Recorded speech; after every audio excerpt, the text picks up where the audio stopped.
So Nish, can I start by asking you, I know that you used to work at BBC Films and Development and then you moved to become an agent. Could you tell us a little bit about that journey and what inspired you to become an agent? I think I just fell into it. When I worked at BBC, it was a kind of assistant role that I had there, and I was just trying to find my feet in the industry and know what it was that I wanted to do. And I'd spent a couple of years there in development and working with brilliant writers, and just thought that I was up for a new challenge, but I didn't quite know what that challenge was. All I knew was that I didn't want to be on set because I just really didn't enjoy the stress of being on set. So I then decided, actually a friend said to me that I was working with, said, why don't you go and work at an agency? I worked at an agency, and if you don't know what you want to do after working in an agency, you probably will find your niche. So I spent some time there, and funnily enough, within a year and a half, I was made an agent. So maybe it found me. Fantastic.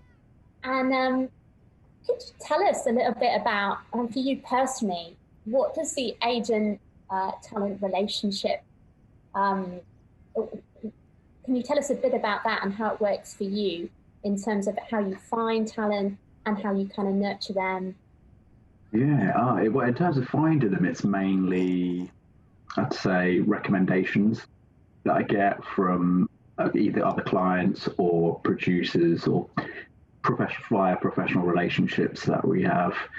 Or it's, rarely, but it does happen. I've had writers write to me out of the blue and just give me a brief update of what they've been up to and an outline of what they're writing.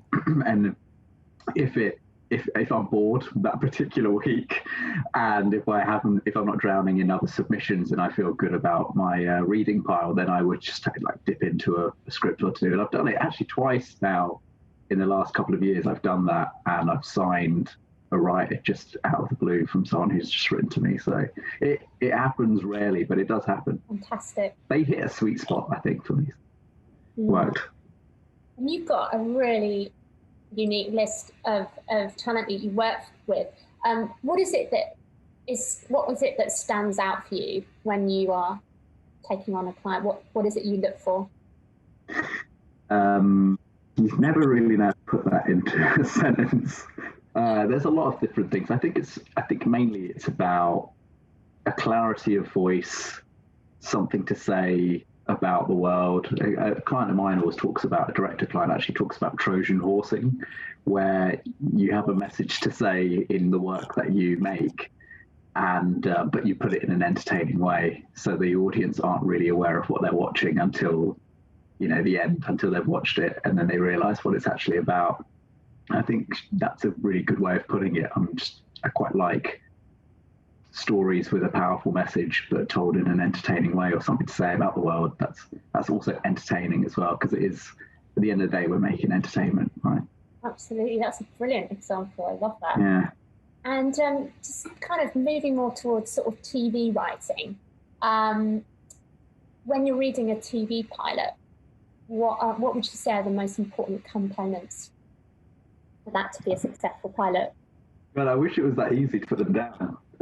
I think it's mainly about just a good story. I know that sounds cliche, but it's a good story, and those are hard or easy to find. I think essentially what you want to have is a good story that's well told. So the good story part is the luck part, the well told part is the skill part.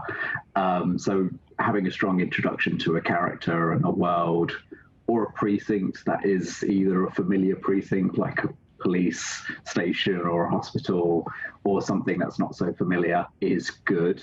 And then just showing that you can set up that world and those characters, the lead character and supporting characters, in 60 pages, 60 to 30 pages if it's a half hour, or 60 pages. If you can demonstrate that you can do those, it doesn't even have to be the most wild story. It could just be a well-told script, because that's what I'm looking for in a script. Is, can someone write to acts? Can someone write something that has the ups and downs of emotion and action, and then go on a ride?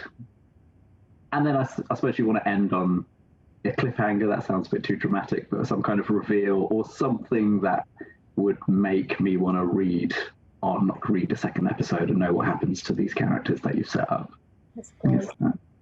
Yeah. It's not that much to ask. Not that much, but it's